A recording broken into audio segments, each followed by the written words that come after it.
họ tụi mình những tôi đã nói nè lý kiến này cậy tao sụt chi ó sùng đầu lò lại nếu nó nè tao muốn chế muốn mỗi ạc khổ lý cho nên ở lành nên ở này muốn chế này sọc rồng kia lên từ một cái cung chó là nè chụp ba thế nữa nó từ nó chỉ tàu Đó là sư tử.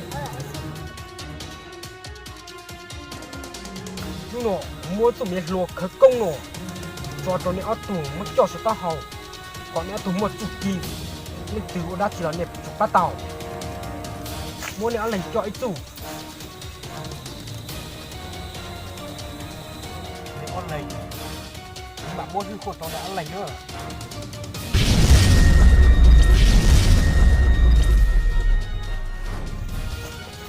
Sư tử từ hả? Sư tử. 你阿玲夹住我，我估就可以估到企到你阿玲。 Oli.